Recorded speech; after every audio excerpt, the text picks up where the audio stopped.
about 3 hours. But Andre, I just turned 50 and it hit me. I'm like, dude, I got to get in good shape. So like, let's go. Let's go. I like it. I just turned 40 and same thing. I'm like, this is awful. What's up, Mike? You're on mute, I think. That's crazy. That's the sexiest 50-year-old man I've ever seen. Oh, magazine cover. I didn't think that. Although I just posted a thing and I was like, hey, like when you're 40 and says she wants to watch an adult movie, it means something far different than what it meant in the 20s. And one of the comments was like, you're 40? I got some bad news for you, bro. But you got to take it all in stride.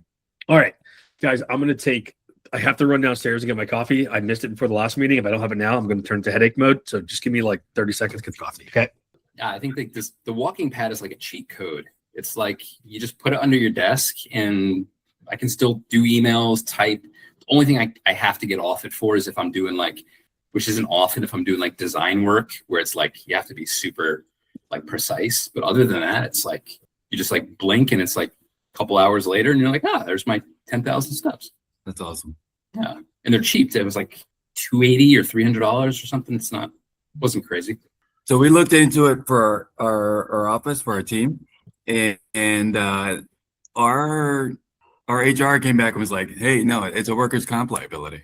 See, The mistake is people, God, like that kills me is because like a company should be in like the business of being preventative because like, okay, I'm not saying this is going to solve anything, but like people who are going to be like sitting around all day, they're going to have back problems. They may gain weight because they're just not being active. And it's going to cost the company 10 times more money to fix you than it would cost to just start with a healthy mindset. So that kills me. I'm with you.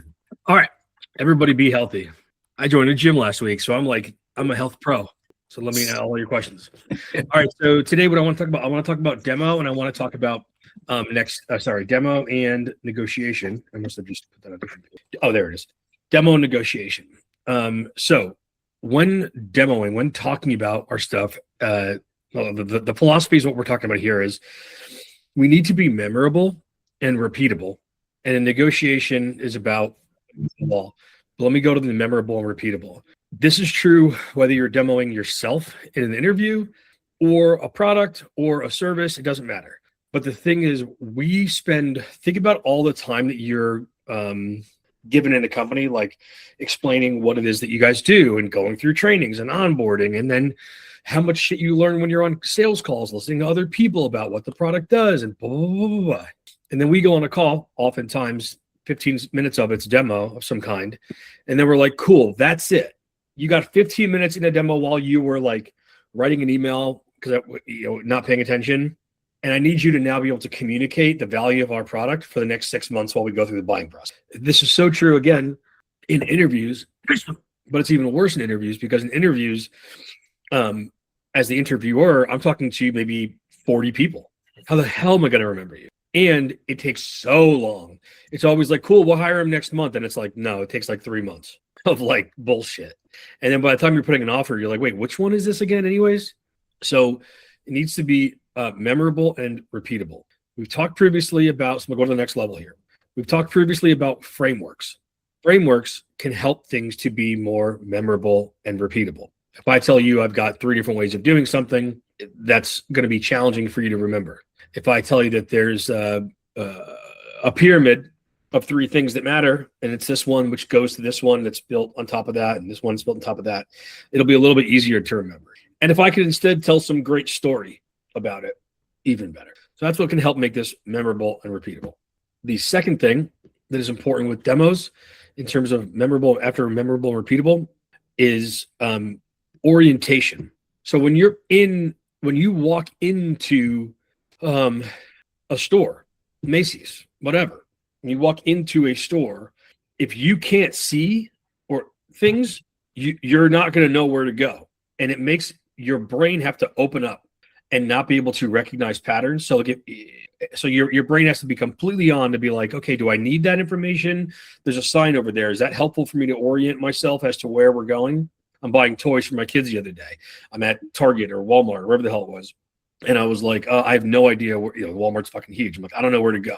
So my brain was like, oh, kids' clothes. I bet you toys are near there. So I had to like open up from like, there wasn't a thing that said toys here with like a big sign. So I had to use other context clues to get me there. But I would never have just walked around. Or like, it would have been a bad experience to walk around the store for me. And it would have made it, I would have had no brain power by the end of this, because it's like I was down the diaper aisle and down this aisle, and I'm looking. By the time I get to the toys aisle and I'm oriented, I'm going to be tired, like mentally exhausted. So memorable, repeatable, and oriented. Let's dive in. So the oriented bit is a little bit, well, they're both simple, but nothing's ever easy. But oriented is first. So when you go to open up your deck, open up your screen share, even just go like, great, I'll talk about myself now. When you go to have that transition, you want to chunk it down from big chunk, we'll say like of the globe. There's my planet. Then we're going to go down to countries, and then we're going to go down to tourist destinations. So for the globe, here's my planet. This is just like, cool. So high level, what I do is I help coach organizations. High level, what I do is, typical things that people might use me for is either coaching their sales reps, coaching their sales managers, or building out their entire sales function. Wicked high level, just to be like, got it. Pharmacy, lawn, indoors. Got it. It's like when you go to Home Depot, you're like, that's all like the outdoor shit. You know what I mean? High level, globe, planet. Then I'm going to go into the countries of this planet. And I'm going to go, okay, cool. So when you think the next level of what I do is I typically offer templates, training, or time. Okay. So now I'm like, got it. If we were to put this into a different kind of company, let's take a SaaS company. It's like, hey, what we do is we help companies either, let's say, find great talent, source great talent, or place great talent. We help you build, get, and send. I'm sure your website for your SaaS company, if you have one, there's like 3 words. We build, get, send, grow, fucking whatever. Same thing. Homeowner thing, mortgages could be like we help you. We work with companies to find you the great mortgage, get you that rate, and do all the back end. Got it. And the next level might be like, you'll get a mortgage broker who's going to help you work on this. You're going to get a team behind that person to make sure that they can support your mortgage broker.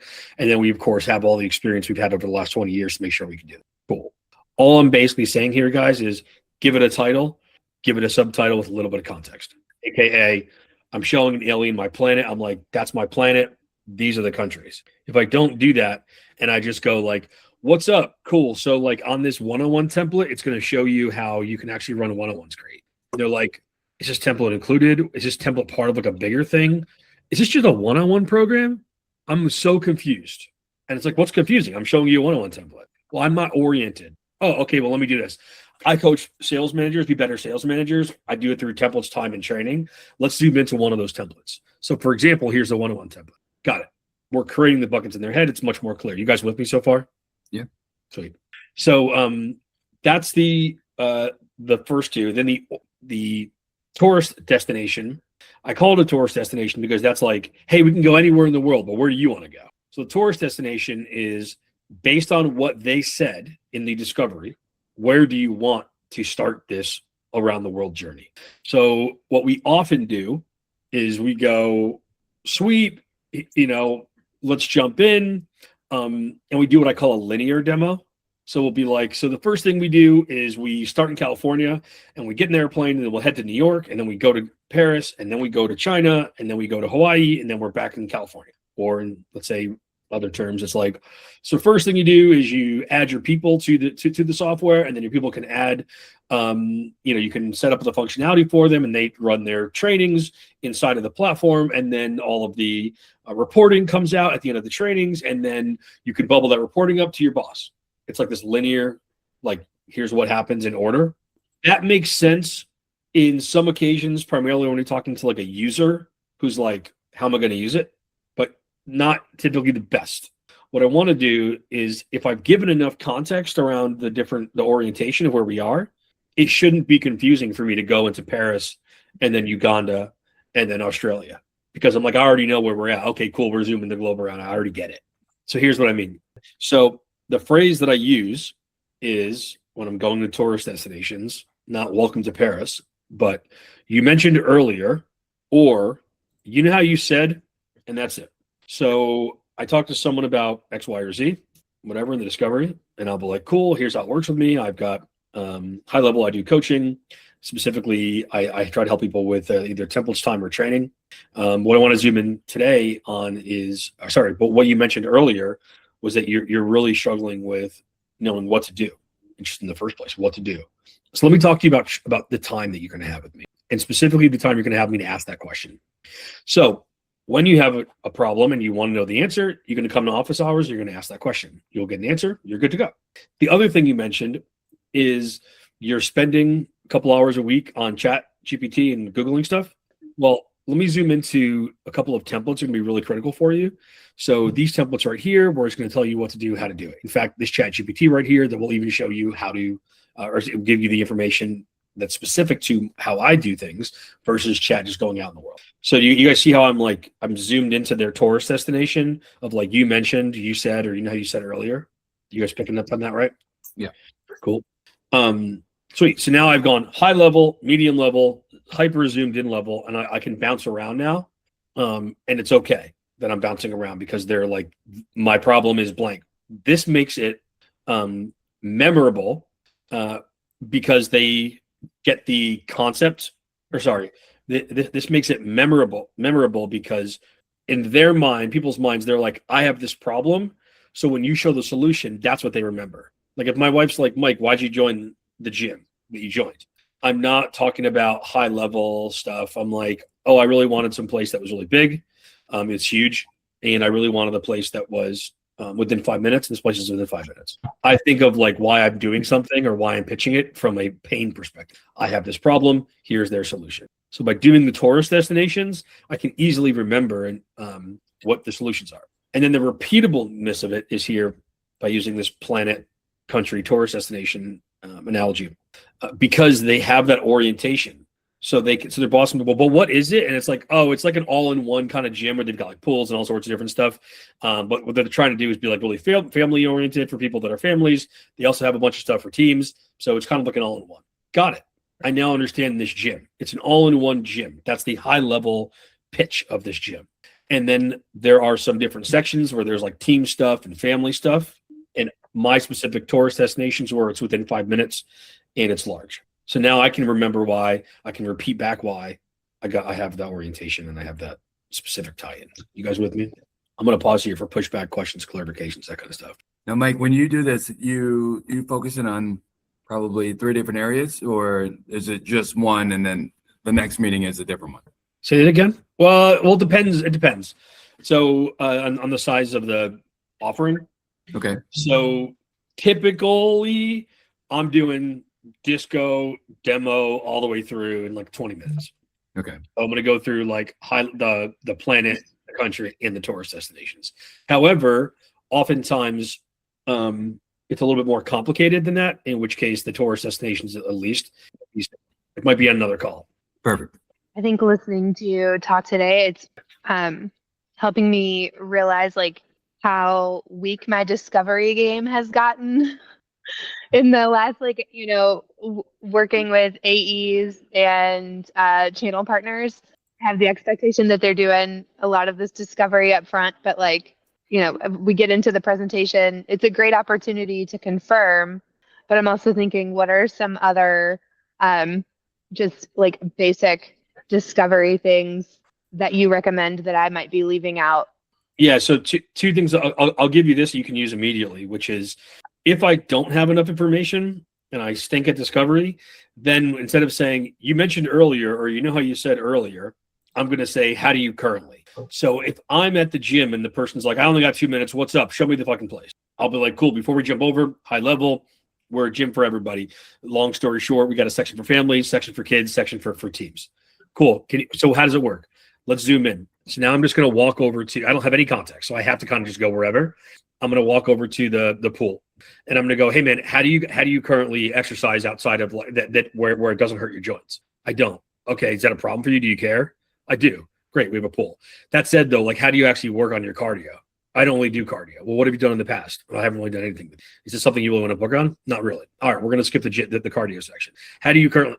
So what I'm doing is I'm just asking a how do you currently question to see if this area is going to be helpful. Oftentimes what we do is we get general discovery and then we're like, dude, you know, we have this feature set here and it's fucking sick. And look at an AI. And then they're like, oh yeah, we have that with our current provider. Yeah. Well, and then just like reps jumping in with happy ears, like they get one answer and yeah, then they stop. They're like, awesome, we have that. And here's how it works. Yeah. So, yeah, but if I can give you like 2 or 3 questions in an order, then for it to kind of go the next level, it's like, how do you currently do something? Is it how would you describe that going, or is that going perfectly? One of those 2 questions. And then if you had to change that, what would you change about it? Okay. A couple of things you could do to go to the next level here. Zooming back into on the demo side of things, though, here what we're getting to though is how do you currently? If you don't have the disco, how do you currently? Yeah, I also like the way you talk about it as a tourist destination, because the one thing that I remembered from when you first started talking about orientation was that it drains brain power. Like if you are having to orient yourself and figure out what's important, it's going to drain your brain power. But if you're positioning it as a tourist destination, they see themselves on the trip, right? They see themselves in that destination. Sure. So that brain power is used to put themselves in that future state of your solution. And then that's way more easier to bring other people on board. What you really did here is you really just proved my first point, which is about frameworks. So can you guys see why frameworks are important? If I just said, hey, when you're talking to people, make sure you give like a high level overview. You want to make sure you kind of go a little bit level deeper and then go into, the specific sort of features and functionality you guys have. There's no way you guys remember that. No. When I instead say, like, you're telling an alien about your planet. So you show them the planet, and then you show them the countries, and then you show them the tourist destinations. And then I kept reinforcing that by saying things like Paris and welcome aboard. In doing that, it's now made this whole lesson memorable. So what I'd recommend as a to-do for you guys for after this meeting would be, you could, of course, just use that. Hey, why don't we jump in? I'll show you the planet, the countries, and then we're going to go into a couple of fun places. We're going to go to Paris, London, and New York. You ready? You can be kind of silly about it. The other way that you can do it is you can think about it in your own sort of framework. So, for example, if your product kind of builds on itself, then you can have it be a pyramid. You could have it be a cake. You could have it be the scene in Luca where you're teaching him how to walk, and he's like, you're going to build on itself. So first you get your knees up, and then you stand up straight, and then you lean forward. But it's like those analogies are what help people remember this stuff in the future. And you could be competing against someone who's the exact same product as you and win because they're like, I can't remember what that guy said. So the memory is really important because we're not robots that are like, it's in the sheet and you got 5 points and he got 3, therefore you win. It's like not how it works. Not yet. No, that's coming. And then we're all out of a job. Okay, cool. Sorry, Josh, were you trying to say something there? No. Okay, sweet. So I don't feel like I have enough time for negotiating, but I'll give you the high level. So for negotiating, the way that I do this is the high level is having I'll give you the visual of a brick wall. I'm gonna flip the fuck out. Is it fucking snowing right now? It's snowing in Vermont right now. I'm gonna lose my fucking mind. Okay, sorry. Now I'm pissed. I'm gonna go fast. So here's the deal. I'm having a brick wall. When you talk to your kids and you talk to your friends or whatever, or anybody, when you're buying a car, we don't stop pushing until we feel like there's a brick wall. So your reps are going to go, come on, can we get this new feature? Why can't you buy this? We want to go to a pizza party. And you go, guys, I know we will eventually. We're not sure. Yeah, they're going to keep pushing. But when you go like, hey, talk to the CEO, it wasn't possible. They said no. Everybody shuts up because they don't think that any squeezing on their part is going to do anything. At that point, I'm going to do this weird example. Your team is negotiating with you because they want you to throw a pizza party. This has never happened ever. They want a pizza party. And so when you end up saying, talk to the CEO, the answer was no. Then and only then will they think of their own solution. So when I say to my kids, can you do this? Can you do that? And I'm like, no, I can't really. I'll come to you guys in a few minutes. Maybe I can play. Maybe. And then eventually I go, guys, I need 10 minutes with mom to like talk through shit. Only then do they walk out of the kitchen and then start to fuck around. Let's be honest. But they go, they're, well, I need entertainment. So I'm going to go figure it out my own. I bring this up to you guys to say, when you're negotiating with someone and they go like, hey, this is a little bit too expensive, or we're not sure, we're still between you and somebody else. If you're like, well, we can see what we can do. Maybe I can go to my boss, or, we could always try to go back and try to see what we can do. We can work the pricing differently. This person's like, okay, cool. So I have no accountability. I have nothing to do. But when you instead go, hey, so this is the best we're actually able to do. There's only 3 ways you can get a discount. And those 3 ways are, you provide 5 referrals in the contract. Like in the contract, you have to provide us with 5 referrals. You sign up for 2 years instead of 1, or you bring up to the next package. Those are the only things we can do. And they go, yeah, but it's still too expensive. And you go, that sucks. Then and only then will they think, well, let me see if I can grab some budget from marketing. Well, let me actually try to compare you guys to these other guys to see if it makes sense. Well, can you get a business case over to me so I can try to argue why it would make sense to pay you guys more? That's the key. They need to see the brick wall. A couple things that I do there, and I'll leave you here in 30 seconds or whatever it is. One brick wall phrase is, man, I get it. Nothing I can do.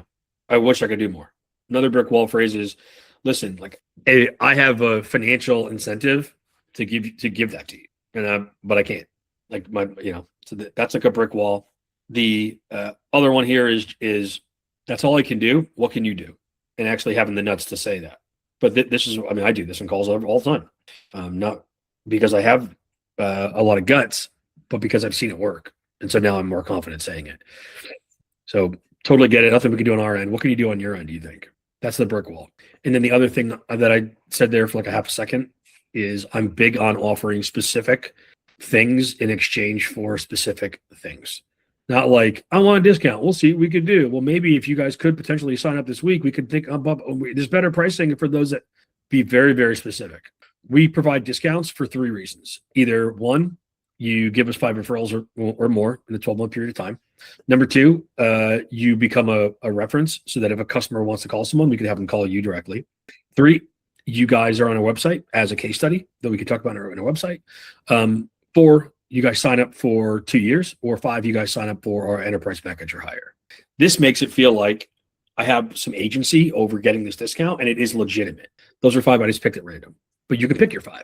So after this call, what I'd recommend you do is you think through what are those 4 or 5 things you're like, I would give a discount in exchange for these things. Offer those things as specifics, and they sort of imply we give discounts for these 5 reasons. If you won't do these things, then the implication is no discount. Brick wall. So it works there too. A quick question regarding the brick wall method and kind of the levers that you just mentioned.